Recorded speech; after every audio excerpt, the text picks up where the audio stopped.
Support comes from the Missouri Forest Products Association. Missouri produces wood pallets, railroad ties, white oak barrels, hardwood floors, and more. Details on the variety of products made in the state are at choosewood.com. The next coming weeks, I get to eat the food that I want to eat. That's the first thing. You have earned it. Actually, it was the motivation of the pageant that got me pageant ready during the pandemic, because I knew that if I didn't have anything to focus on, I would just be snacking all the time. I used to be one of those single parents that had to make the hard decision of, do I buy diapers or do I buy food? And that's a very hard decision. I'm Sarah Fensky. This is St. Louis on the Air.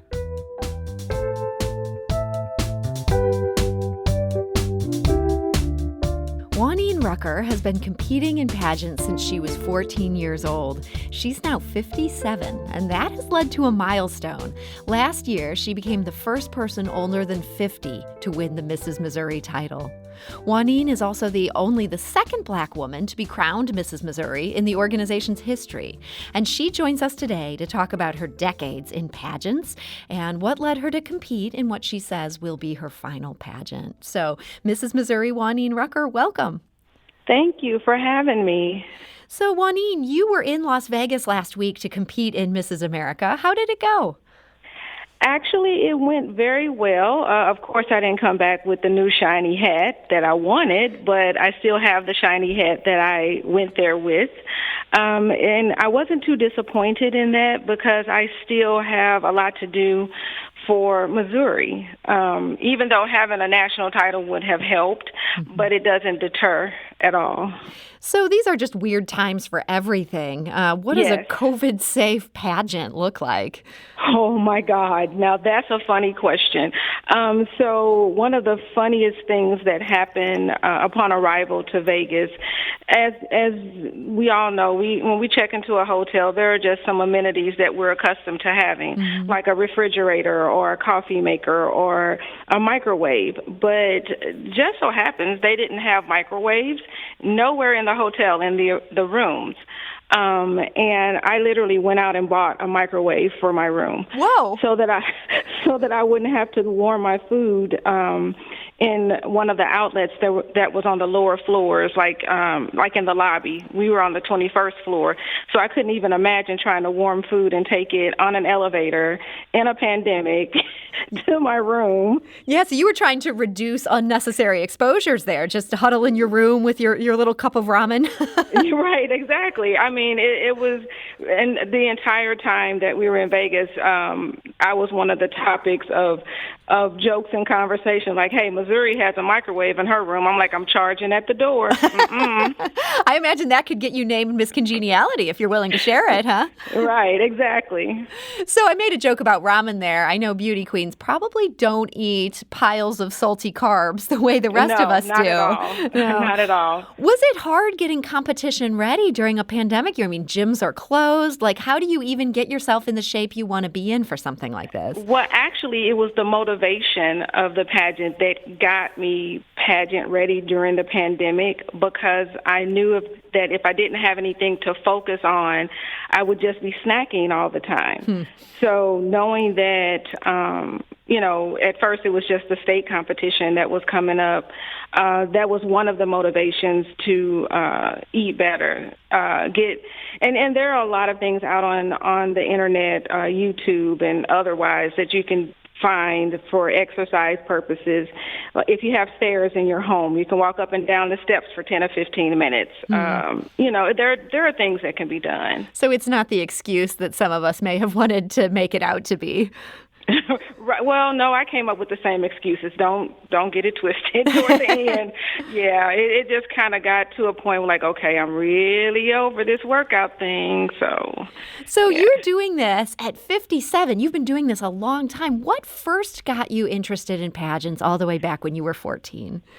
Actually, it was not my sole interest. It was my family's interest because I still am a true tomboy, hat to the back, sweatpants, you name it, playing football after church with my brothers and their friends. And during my, I guess, 8th grade year, my brother played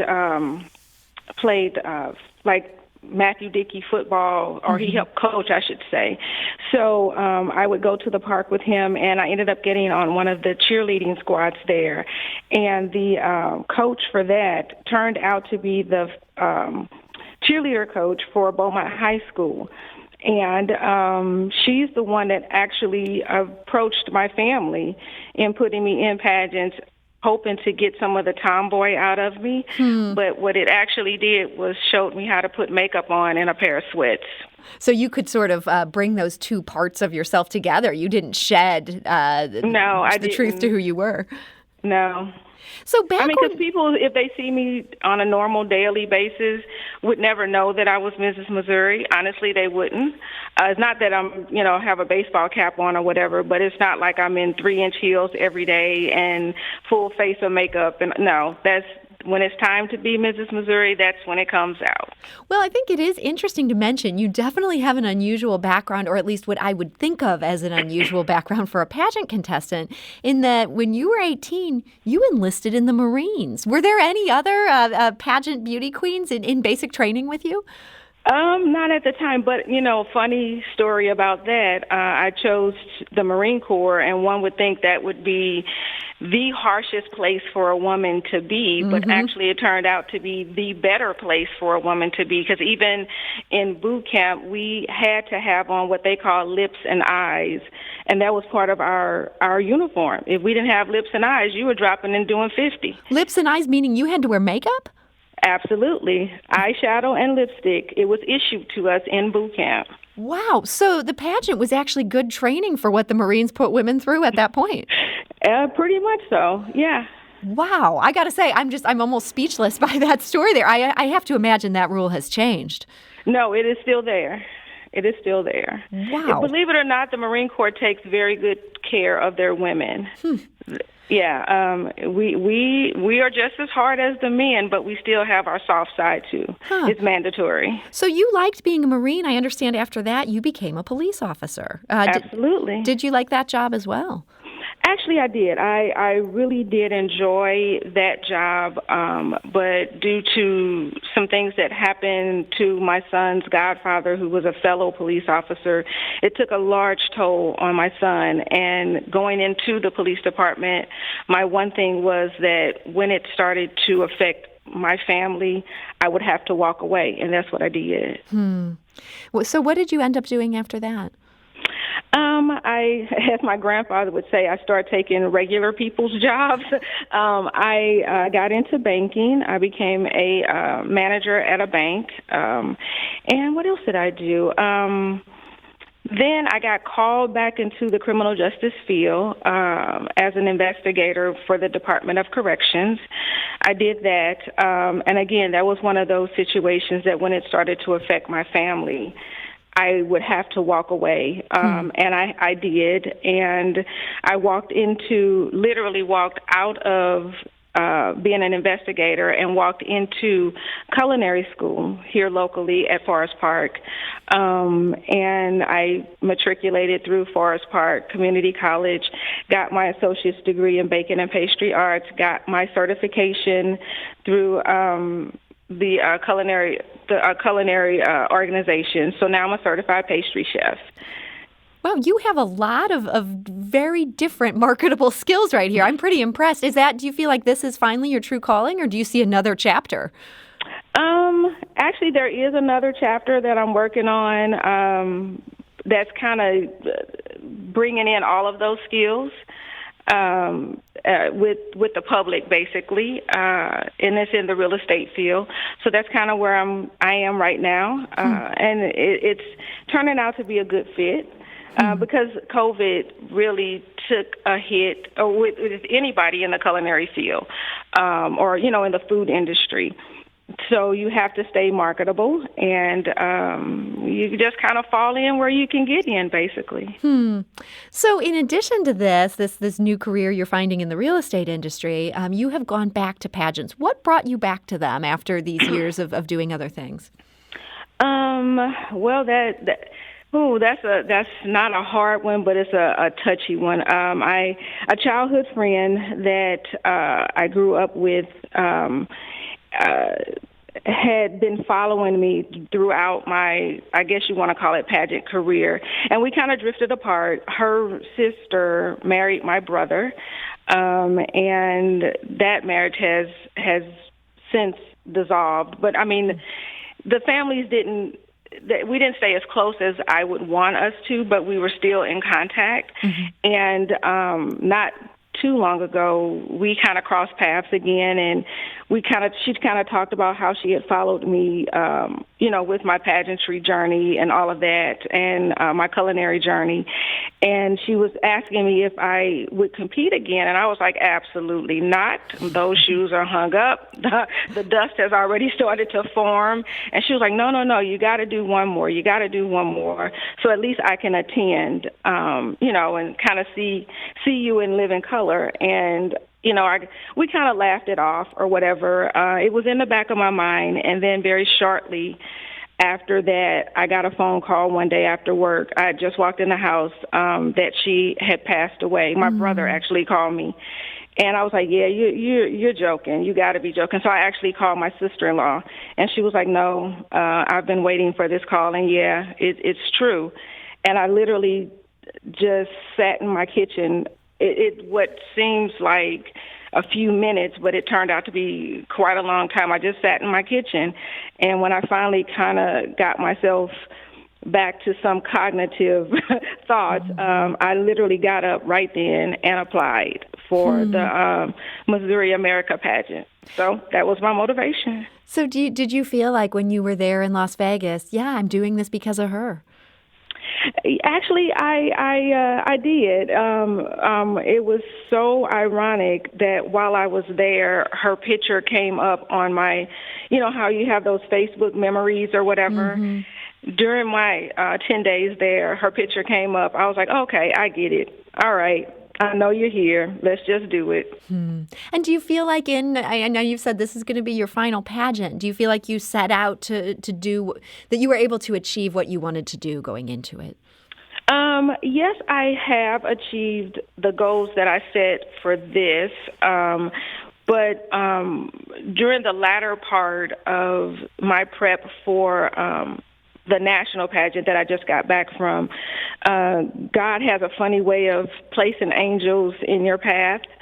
And one of those angels showed up and has opened up a whole new, a whole new journey almost. So I can't really say that this is my final pageant, but you might be back. Yeah, I might be back. You never know. Wow, that is so great to hear. And, one other thing I wanted to ask you about is the contestants in these pageants have a cause. You've got a cause that's very important to you and somewhat personal. This is the St. Louis Diaper Bank. What's your connection to them? Well, how I found the Diaper Bank was through my youngest son, who's still matriculating through high school, and of course he has to have community service. And for whatever reason, he chose the St. Louis Diaper Bank. And as I was helping him to help the Diaper Bank, I started looking into what they actually did, and to find out that there is an organization locally that helps low-income to no-income families get diapers for their babies and not have to worry about spending that money, because it's very expensive to buy diapers, as we all know. And then to find out that they also have another arm to that organization, which are the period products.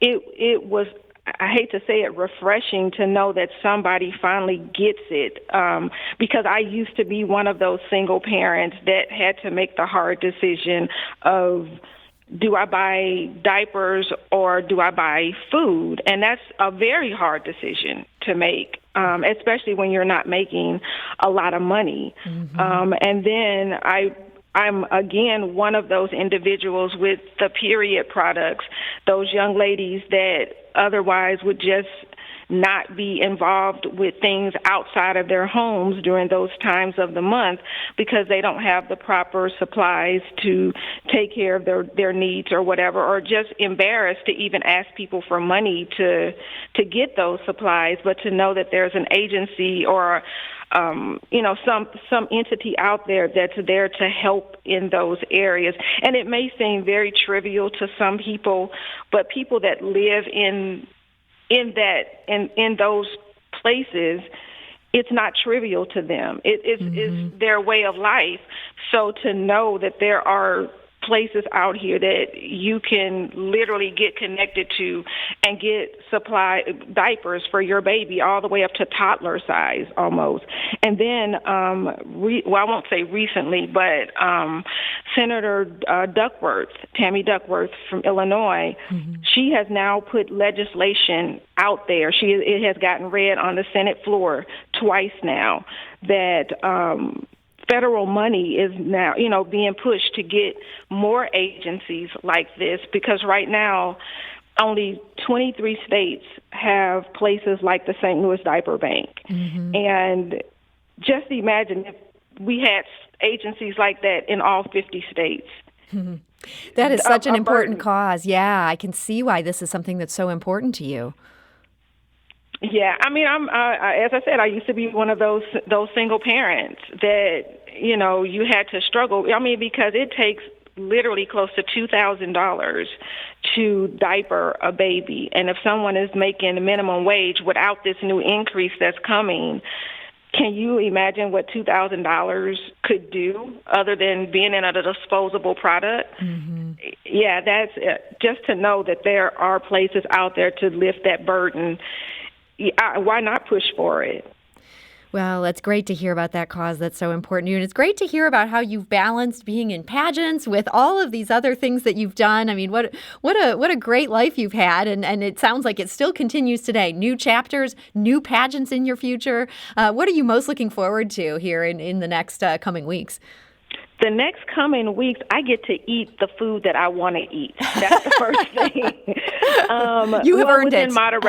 Within moderation, because this pageant prep, both state and national, has been very, very different because of the pandemic, because the dates kept getting changed and getting pushed back. So what would normally be a 3 to 4 maybe 6-month process turned into a year-long process. Oof. So eating, I mean, there's nothing wrong with eating clean, but every now and again, some cheese fries or, so just being able to, I won't say normal, but being able to eat whatever I want to eat, at least for a couple of weeks. But after that, we'll see where God kind of puts me at that point and the direction in which he wants me to go, because I have come to learn in these 57 years on this earth that this journey is not really my journey. I'm just the vessel in the journey. Well, Mrs. Missouri, Wauneen Rucker, I want to thank you so much for joining us today and sharing about that journey. Thank you for having me. And we hope you enjoy those cheese fries. You've earned them. Oh, absolutely. I'm having some today for lunch. Thank you so much. This is St. Louis on the Air on St. Louis Public Radio, 90.7 KWMU.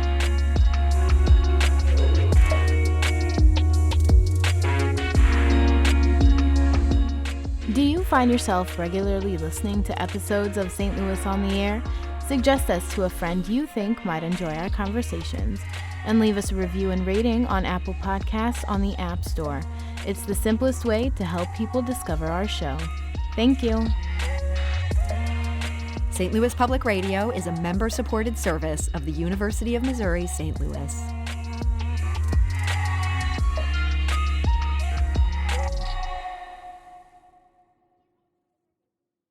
Support comes from Missouri Forest Products Association, committed to sustainable and sound conservation of the state's forests, which support more than 41,000 Missouri jobs, resulting in a $10 billion industry.